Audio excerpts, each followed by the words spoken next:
NEET ചോദ്യപേപ്പർ ചോർച്ചയിൽ CBI കുറ്റപത്രം സമർപ്പിച്ചു. 13 പേരെ പ്രതിയാക്കിയാണ് കുറ്റപത്രം. ദില്ലി റോസ് അവന്യൂ കോടതിയിലാണ് കുറ്റപത്രം സമർപ്പിച്ചത്. സായ്കുമാർ ചേരുന്നു കൂടുതൽ വിശദാംശങ്ങളുമായി. സായ്കുമാർ പറയൂ.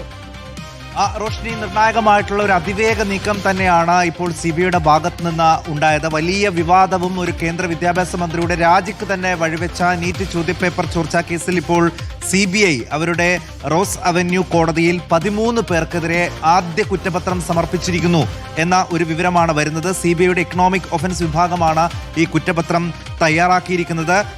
ഇതിൽ 13 പേർക്കെതിരെയാണ് ഇപ്പോൾ കുറ്റപത്രം സമർപ്പിച്ചിരിക്കുന്നത്. ഈ ചോദ്യപേപ്പർ ചോർച്ചയ്ക്ക് പിന്നിൽ പ്രവർത്തിച്ച അധ്യാപകർ, അതോടൊപ്പം കോച്ചിംഗ് സെന്റർ ഉടമകൾ, ഇടനിലക്കാർ എന്നിവരുൾപ്പെടെ 13 പേരാണ് ഈ പ്രതിപട്ടികയിൽ ഉള്ളത്. യശ് യാദവ്, പ്രഹ്ലാദ് കുൽക്കർണി, മനോജ് ശിരൂർ തുടങ്ങിയവരാണ് ഇതിൽ പ്രധാനികളായിട്ടുള്ള പ്രതികൾ. ഇവർ നിലവിൽ തന്നെ ജുഡീഷ്യൽ കസ്റ്റഡിയിൽ ഉള്ളവർ കൂടിയാണ്. അതേസമയം ഇത് നാളെ തന്നെ ഇത് ഫാസ്റ്റ് ട്രാക്ക് കോടതി പരിഗണിക്കും എന്നാണ് നമ്മൾ വിശ്വസിക്കുന്നത്.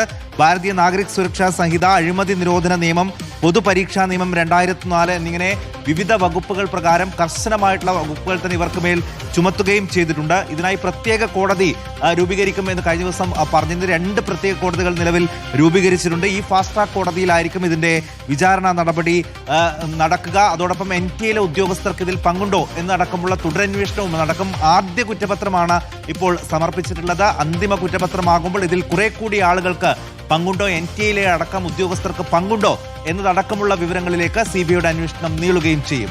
ശരി, വളരെ പ്രധാനപ്പെട്ട വിവരങ്ങളാണ് ഇപ്പോൾ വന്നത്. സായ്കുമാറാണ് വിശദീകരിച്ചത്. നീറ്റ് ചോദ്യപേപ്പർ ചോർച്ചയിൽ ആദ്യത്തെ CBI കുറ്റപത്രമാണ് സമർപ്പിച്ചിരിക്കുന്നത്. അതിൽ 13 പേരെ പ്രതിയാക്കിയാണ് ഇപ്പോഴത്തെ കുറ്റപത്രം. ദില്ലി റോസ് അവന്യൂ കോടതിയിലാണ് നിലവിൽ കുറ്റപത്രം സമർപ്പിച്ചിട്ടുള്ളത്.